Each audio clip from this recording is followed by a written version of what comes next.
Suppose madam ఉండాల్సిన wait కంటే ఒక 10 కిలోలు ఎక్కువ ఉన్న ఒక పర్సన్ తీసుకుందాం. అతను వెయిట్ తగ్గాలనుకుంటున్నాడు. అలాంటి వాళ్ళకి మీరు ఇచ్చే సలహా ఏంటి? సో హెల్తీగా ఉన్న పర్సన్ అనుకో, అదే వెయిట్ దగ్గర మెయింటైన్ అవ్వాలంటే ఎంత క్యాలరీస్ తీసుకోవాలో దానికంటే తక్కువ తీసుకున్నప్పుడు ఓకే, బాడీలో స్టోరేజ్లో ఉన్నటువంటి ఫ్యాట్ నుండి మనకి ఆ రిమైనింగ్ ఎనర్జీ అనేది వస్తుంది కాబట్టి నెమ్మదిగా బాడీలో ఫ్యాట్ అనేది రెడ్యూస్ అవుతుంది, అలాగే బరువు కూడా తగ్గుతుంది. సో ఉన్న బరువు మెయింటైన్ చేయడానికి ఎన్ని క్యాలరీలు అవసరమో దానికంటే కొంత తక్కువ తీసుకోవడం, క్యాలరీ డెఫిసిట్ అంటారండి దీన్ని. అంటే అవసరమైన దానికంటే తక్కువ తీసుకోవడం. ఇప్పుడు మన బ్యాంక్ బ్యాలెన్స్ ఉందనుకోండి, బ్యాంక్ బ్యాలెన్స్ పెరగకుండా తగ్గకుండా అలాగే ఉండాలి అంటే లోపలికి ఏమి వేయకూడదు, బయటకి ఏమి తీయకూడదు. లేదా లోపలికి వేసేది ఎంత ఉందో బయట కూడా అంతే తీసుకోవాలి.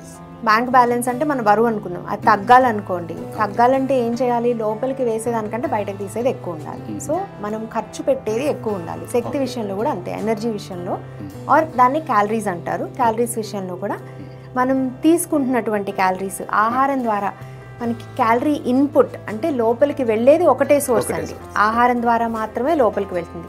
ఆ ఖర్చు జరిగేది మాత్రం చాలా రూపాల్లో జరుగుతుంది. ఫస్ట్ది ఎక్కువ ఖర్చు అయ్యేది రెస్టింగ్ మెటబాలిక్ రేట్ అంటారు. నిజానికి మనం ఏ పని చేయకుండా అంటే ఫిజికల్గా మనం ఏ వర్క్ చేయకుండా మామూలుగా మనం కూర్చొని ఉంటామో, నిద్రపోతూ ఉండడము, ఇలా ఉన్నప్పుడు కూడా రెస్పిరేటరీ సిస్టమ్ పనిచేస్తుంది. బ్రీదింగ్ అనేది జరగాలి, గుండె కొట్టుకోవడం జరగాలి, రక్త ప్రసరణ అనేది జరగాలి, డైజెస్టివ్ సిస్టమ్ అనేది పనిచేయాలి. సో ఈ పనులన్నీ జరిగేందుకు అవసరమైనటువంటి శక్తి అనేది మనం తీసుకున్న ఆహారం నుంచి వస్తుంది. సో ఈ పనులన్నీ అవసరమయ్యే అంటే పనులన్నీ జరగడానికి అవసరమయ్యేటువంటి శక్తి మన రెస్టింగ్ మెటబాలిక్ రేట్.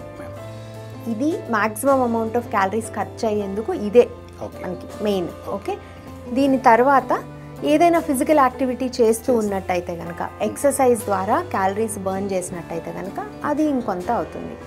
ఇది కాకుండా మనకి మళ్ళీ నీట్ అంటారండి, నాన్ ఎక్సర్సైజ్ యాక్టివిటీ థర్మోజెనసిస్ అని. అంటే ఎక్సర్సైజ్ కాకుండా కూడా మనకి మూమెంట్ ఉంటుంది కదండి, ఫిజికల్గా యాక్టివ్గా లేము అనుకోండి, అంటే ప్రతిరోజు గంటో లేకపోతే ప్రతిరోజు అరగంటో వాకింగ్ ఇలాంటివి ఏం చేయట్లేదు, కానీ ఇంటి పని వరకు చేసుకుంటున్నాము, లేదా ఒక పాయింట్ నుంచి ఇంకో పాయింట్కి నడుస్తున్నాము, ఏ బస్ స్టాప్ నుంచి ఆఫీస్కి నడుస్తున్నాము, లేదా ఇంటి నుంచి కిరాణా షాప్కి నడుస్తున్నాము, ఇలాంటివి ఉన్నాయి. ఈ చిన్న చిన్నవి, లేదా కూర్చుని ఇప్పుడు మనం చేతులు కలుపుతూ మాట్లాడుకుంటున్నాము అట్లా.